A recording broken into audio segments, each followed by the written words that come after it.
시청자 여러분 안녕하세요. 하태민 경제TV입니다. 3월 17일 월요일. 네.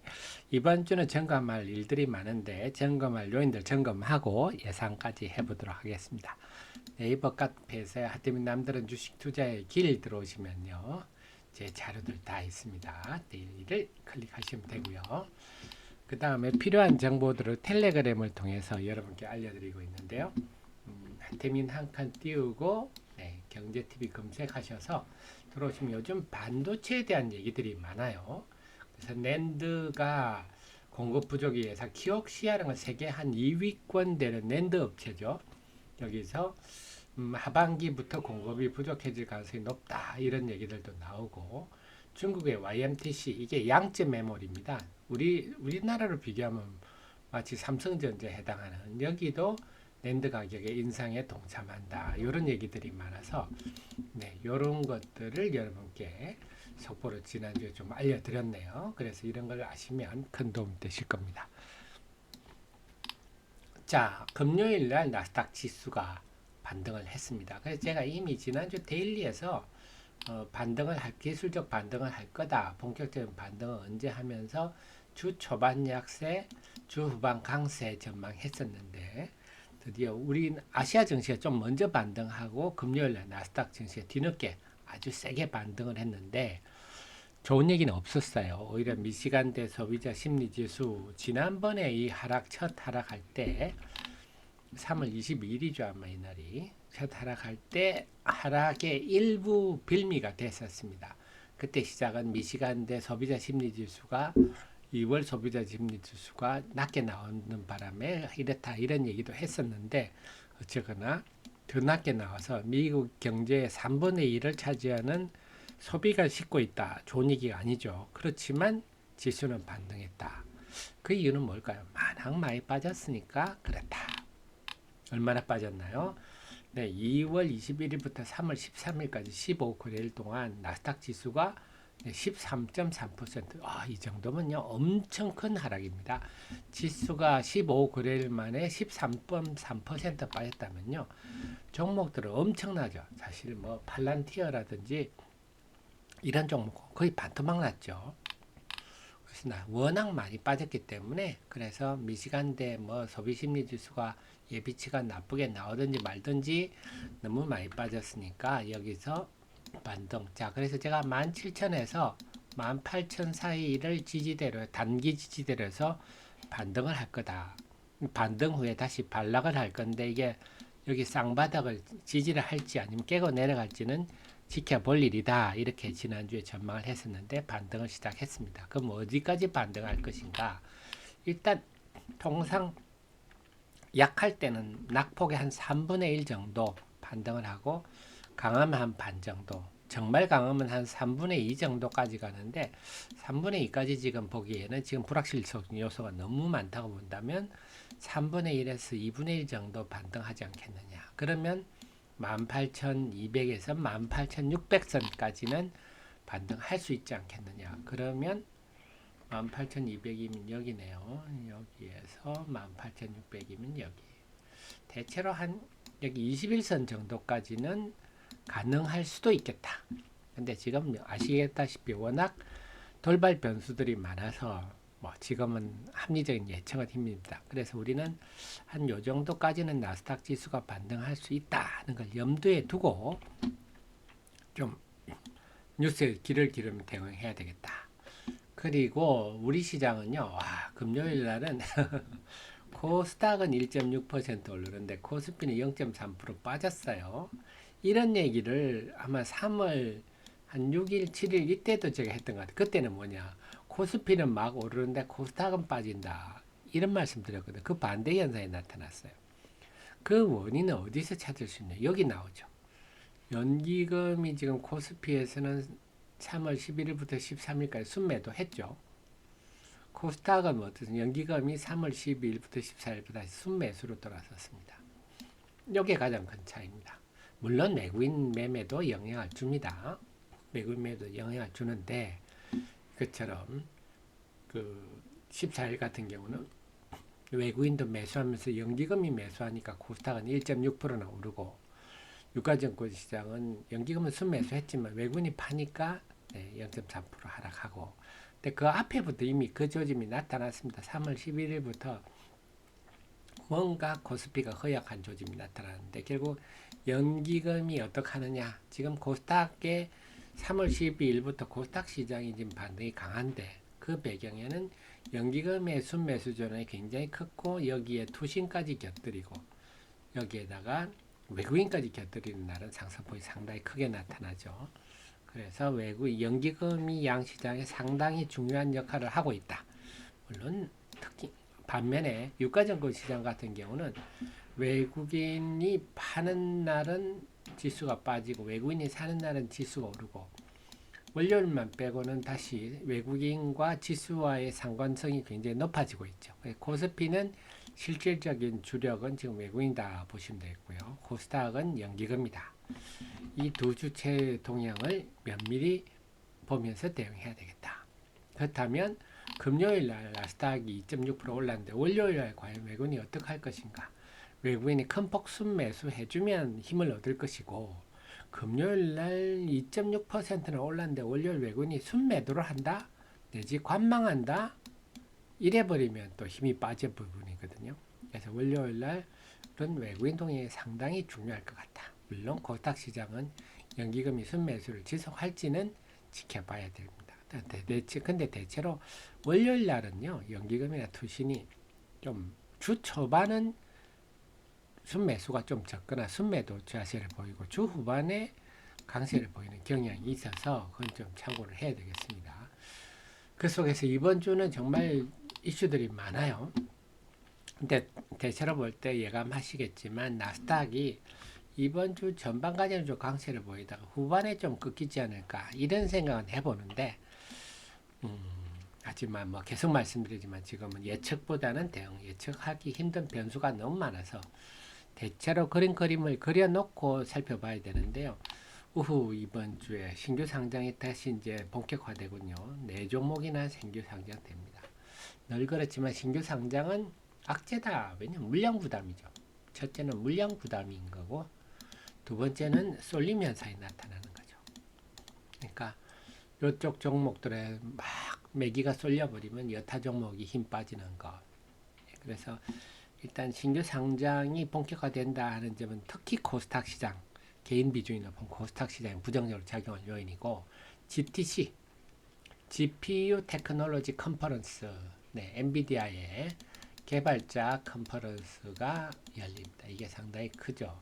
이게 21일까지 열리는데 이게 주식시장에 특히 반도체 AI 관련주들은 상당히 변수가 될 거고 다음에 수요일, 목요일은 일본, 미국, 뭐 중국, 영국 다 금리 발표가 다 이루어집니다.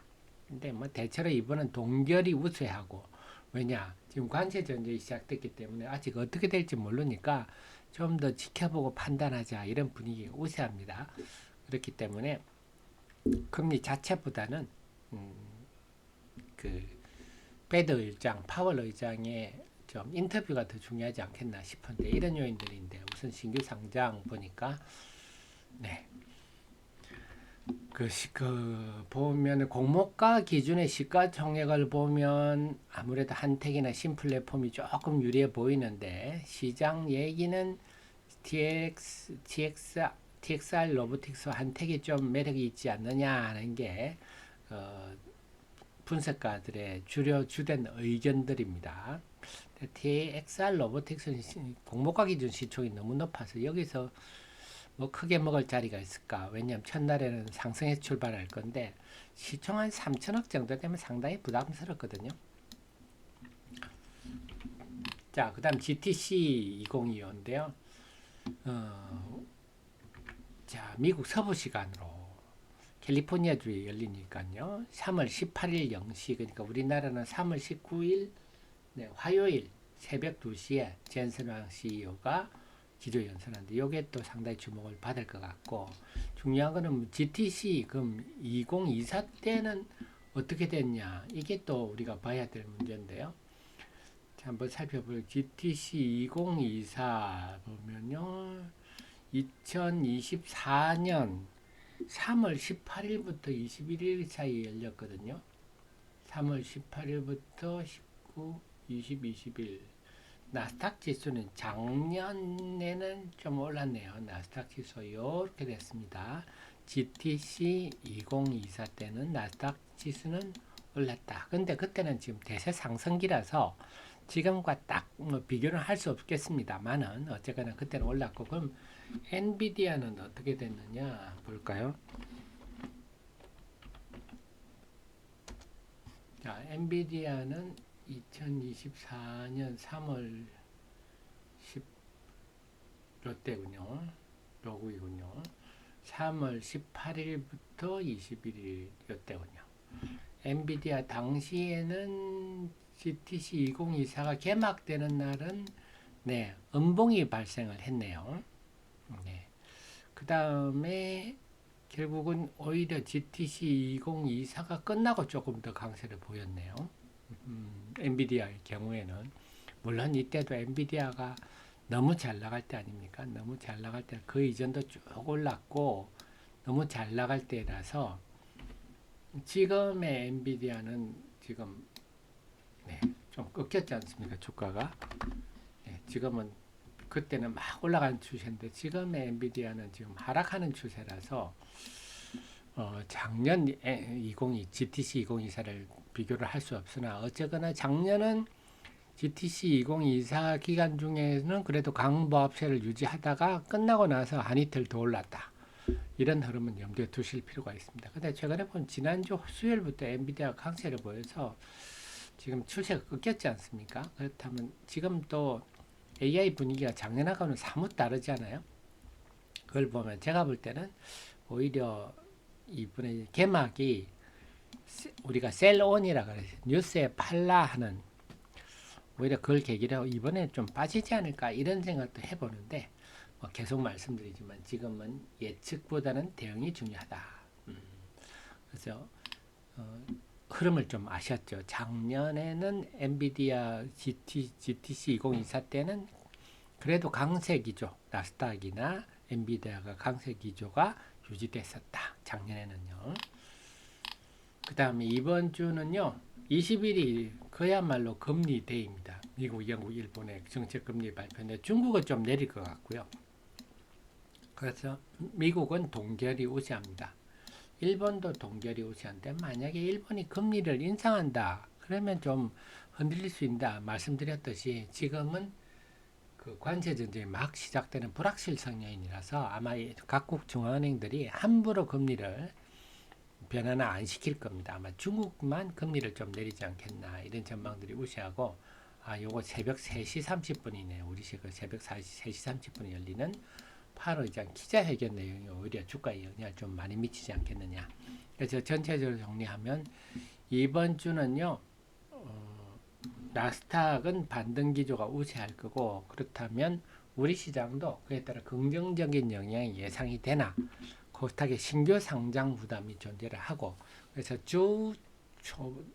특히 목요일날 상장이 많잖아요. 그러니까 주 초반 중반까지는 좀 강세 분위기가 우세하다가 후반에 좀부터 좀 맥이 힘이 좀 빠지지 않을까 이런 생각을 좀 해봅니다. 하지만 지금은 예측보다는 대응이다. 이런 그림을 그려놓고 보시는 게 좋겠고 그 속에서 제가 종목 리포트를 좀 올렸는데요. 좀 반도체 쪽을 지금 올리고 있습니다.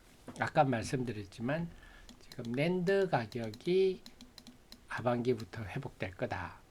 또 낸드와 둘러싼 지금 심리적 분위기가 긍정적으로 작용한다면 이게 결국 우리가 성숙 공정이라고도 하고 레거시라고도 하거죠.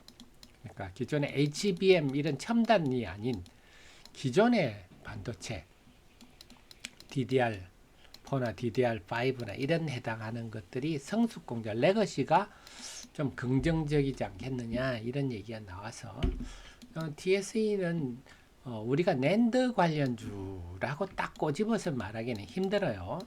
낸드나 디램이나 다 웨이프에 나오는 거니까. 하지만 낸드 비중이 좀 높은 회사가 여기 TSE하고 TCK가 높아서 이들은 좀 낸드 관련주다 얘기를 할 수가 있습니다. 그래서 근데 TSE는 낸드 관련주기는 하지만 중요한 거는 이제 디램형 프로브 카드 이 테스트할 때 나타나는. 근데 주로 이 회사가 낸드형 테스트 프로브 카드가 대부분이었기 때문에 낸드 관련주다 했는데 이제 디램형으로 나가고 있어요. 디램형은 낸드에 비해서 상당히 기술적으로 어려운 고난이도. 그래서 미국의 폼팩트나 일본의 MJC가 세계 시장을 꽉 쥐고 있는데 DSE가 작년부터 하반기부터 나가기 시작했다. 이 부분이라서 DSE는 지금 매력도가 좀 더 높다 이렇게 봐야집니다. 그래서 우리가 기억 속에는 항상 TSE하고 TCK가 낸드 비중이 높다 이런 걸 기억하시고 그 중에 TSE 같은 종목은 좀 관심을 좀 높이셔도 되겠다. 항상 낸드 관련주로서 기억하시고 4분기에도 깜짝 실적이 나왔죠. 그래서 이제 그 자세한 내용들은 제가 프로브 카드가 어떤지 테스트 소켓이 어쩐지 이런 거 다 인터페이스 보드가 어떤 건지 자세히 설명해 놓았으니까 제가 하 대표 리포트를 한 5분만 시간 내시면 됩니다. 유진테크도 마찬가지예요. 반도체 장비 중에서 유진테크 같은 경우는 미세화 공정 지금 그 디램도 10나노로 들어가고 있거든. 10나노를 우리가 여러분 보시죠. 10나노 X, Y, Z, A, B, C 이런 얘기하는데 이게 뭔가 하지만 기술이 점점 미세화되고 고도화되고 있다. 이렇게 보시면 됩니다. 그래서 1A, 지금 1B 이렇게 가고 있는데 이제 이런 것들, 1C 이런 것들이 HBM에도 드램이 들어가잖아요. 그것들이 이제 1B, 1C 공정으로 가고 있어요. 이런 미세화로 가면 유진테크 같은 이런 장비들이 상당히 많이 쓰입니다. 그래서 유진테크 같은 경우도 작년 4분기가 제 깜짝 실적이 나왔죠. 그래서 이런 것들을 알고 대응하시는 거고 모르고 대응하시는 거 땅 차이다. 그래서 반도체 관련해서 제가 자료들을 계속 좀 많이 올려드릴 생각인데 많이 좀 활용하시고 다만 이런 반도체 관련 중에도 우리 GTC 2025에 따라서 변화가 좀 클 수가 있기 때문에 발빠른 대응을 하시는 게 좋을 것 같습니다. 도움되셨으면 좋아요 눌러주시고요. 저의 최신의 정보를 함께 하시고